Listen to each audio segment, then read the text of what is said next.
देखिए बेटे, निम्नलिखित अभिक्रियाओं के लिए संतुलित रासायनिक समीकरण दीजिए।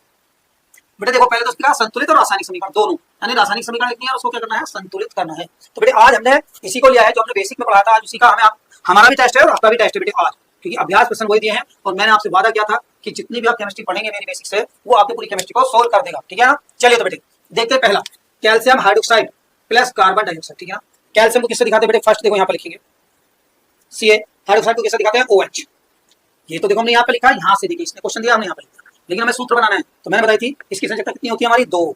इसकी कितनी थी, 1। 1 को हम यहाँ लिखते नहीं, इसको क्लोज मल्टीप्लाई कर यहाँ लिखते हैं, लेकिन 1 लिखेंगे नहीं, 2 इधर लिखेंगे, लेकिन सब ब्रैकेट में बंद कर देंगे। तो देखो बेटे बन गया हमारा सूत्र कैल्शियम हाइड्रोक्साइड, ठीक है ना। अब चलते हैं कार्बन डाइऑक्साइड। कार्बन डाइऑक्साइड बोले तो CO2, क्रिया कराने पर क्या बनता है, कैल्शियम कार्बोनेट। कैल्शियम कार्बोनेट बोले तो Ca और CO2। इसकी विभाजकता होती है, इसकी भी होती है, जब बराबर होती है तो कट जाती है, और बिना विभाजकता लिखते हो गया और प्लस जेल H2O।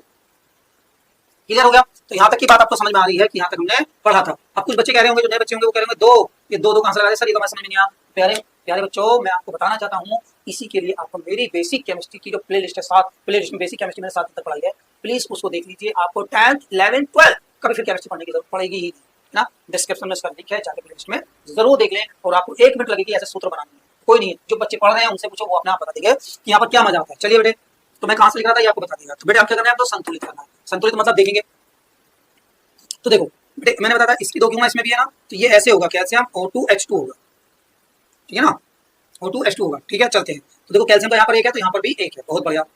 अब ओके देखते हैं, ओके यहाँ पर 2 हैं और 2 ये रहे, कितने को 2 और 2 4, तो देखो 3 ये रहे ओके और 1 है 4, ये भी पूरा हो गया। सी का यहाँ पर 1 है, तो हमारा सी का यहाँ पर भी 1 है। तो एच के कितने हैं, देखो यहाँ पर 2, क्योंकि इसकी 2 क्यों इसमें है, देखो एच के 2, यानी ये अपने आप में क्या है बेटे, हमारी संतुलित है।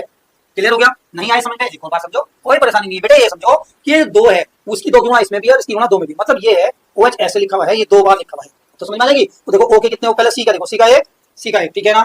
अब ओके देखो 1 हीरा 2 हीरे, ओके यहाँ ओके 2 है ना, 1 और 1 2 और 2 4, तो यहाँ पे देखो ओके देखो 3 हीरे और 1 हीरा, जब 2 यहाँ गिने तो 3 भी गिने, 3 और 1 4 कंप्लीट। तो इसको खत्म करते हैं, चलो जी खत्म कर दिया। अब आते हैं हाइड्रोजन के 1 और 1 2, हाइड्रोजन के 2 हैं, तो देखो ये भी खत्म हो गया। अब क्या रहेगा, सी का देखो 1 कंप्लीट, ठीक समझ आई। तो चलिए मेरे बच्चों, अब क्वेश्चन नंबर 2 की तरफ को देखते हैं कि सेकंड क्या कहता है। सेकंड कहता है जिंक, यानी जिंक और प्लस सिल्वर नाइट्रेट। जिंक बोले तो Zn plus silver nitrate, silver को बोले तो He और नाइट्रेट को बोले तो Na। सिल्वर के 2 नाम है, सिल्वर और चांदी, लेकिन संयुक्त 2 होनी चाहिए, लेकिन मैंने बताया इसका आपको याद है, बस इसको 2 याद नहीं करना। सिल्वर कितनी आती है, इसकी 1, सिल्वर की कितनी होती है 1। चलिए बेटे, तो हमें पता चला सिल्वर की 1 है, नाइट्रेट की 1 है, तो ये भी कट गई। क्लियर, यहाँ से कंप्लीट हो गया, आगे चलते हैं। तो देखो एल्युमिनियम क्लोराइड यहाँ पर दिया है, नहीं सॉरी ये है जिंक नाइट्रेट। तो देखो बेटे जिंक बोले तो Zn, नाइट्रेट बोले तो NO3। जिंक के 2 नाम, जिंक और जस्ता, जिसके 2 नाम संयुक्त उसकी 2 होती है, तो बेटे 2 हो गई।